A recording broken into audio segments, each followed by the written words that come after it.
Auto produces DIY auto repair videos and tool reviews. Hosted by retired ASE certified master mechanic Victor Sane. And he's a cutie pie too. I've learned quite a bit about the Tenergy T180 on this last test, where I was charging at 30 amps, and I'm doing modules 24 and module 22, which we had a crude idea of what kind of condition they were in compared to the other modules with both the Discharger Prius app and voltage drop load test that I did with all these headlights and those long homemade leads that I made to make that video showing that you could get way better information than just reading the topical volt on a severe budget, where even if you couldn't even afford these very affordable chargers. Then in another video, I was showing how it worked out using these on some of the better modules. And now I'm getting to some of the medium grade modules.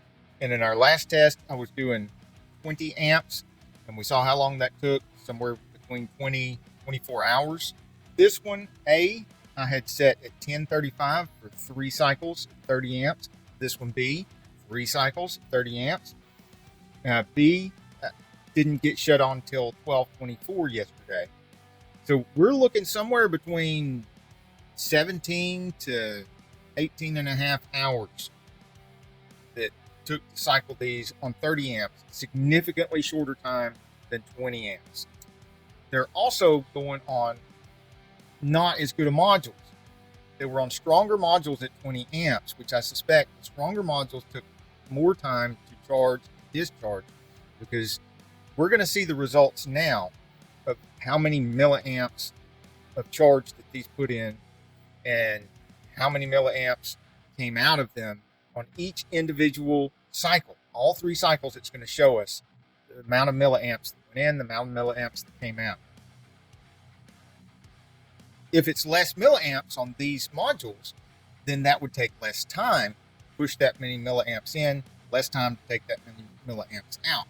So therefore, you can hypothesize that weaker modules take less time to cycle than more powerful modules, because you're moving less MAH. Now, charger A, which is connected to module 24,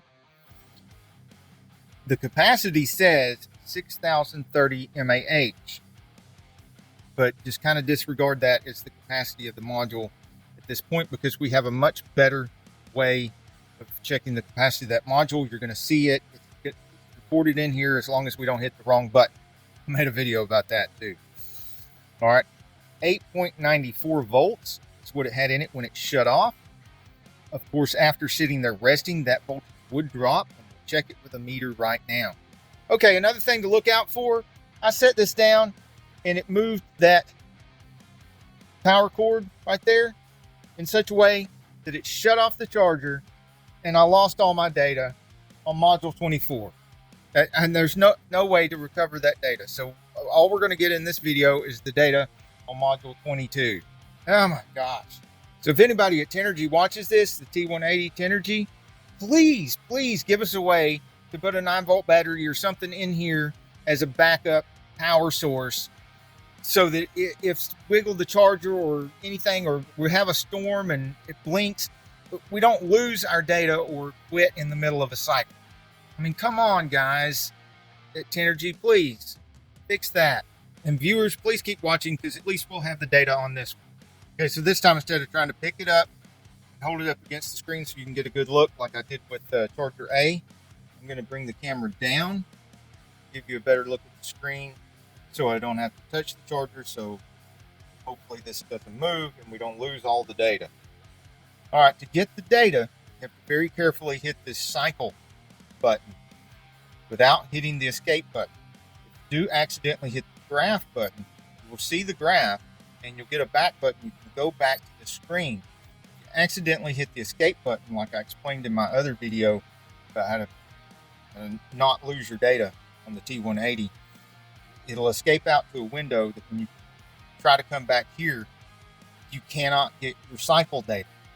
And the cycle data looks like this.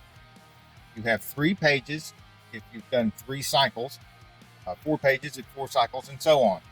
since I did 3 cycles, I've got 3 pages, this being the first page. And I had it set to discharge first and then charge in each cycle. We'll have to read from right to left. And on the right, you see there's only 1,157 milliamps. That is because it had very little charge in the module, because I had been doing load testing with the headlights as a budget load test for if you don't have any chargers, where you could do this. And there's even better chargers than this, but they cost significantly more. Then it charged 6,326 mAh. That's what it put into the battery module. And I hit up, it goes to page number 2. You can see that it discharged after that. And since it had a lot more mAh in the module, it was able to retrieve a lot more out of it. So we got a 4,595 mAh.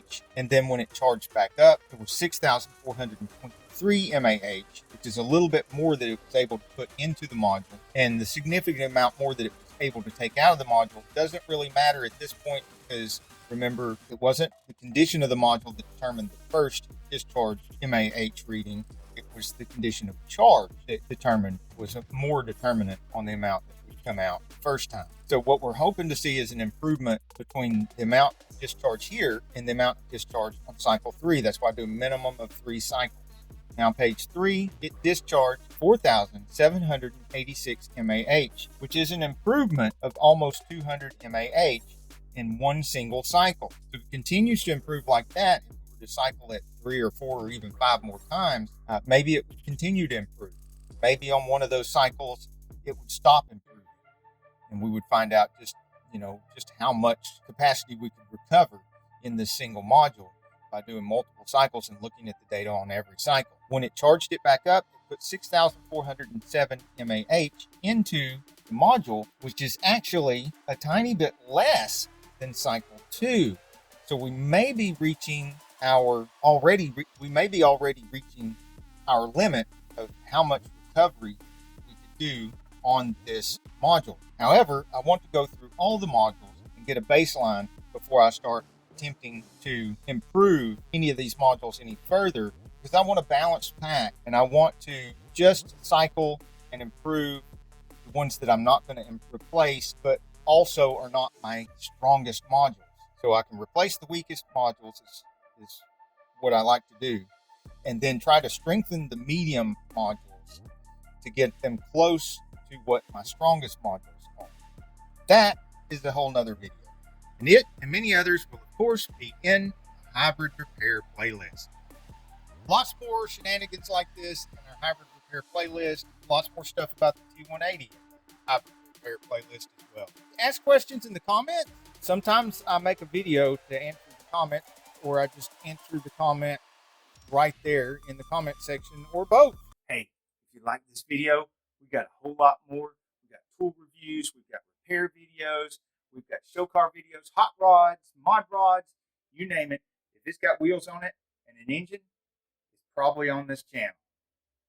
So subscribe, like, and binge watch Sane Auto.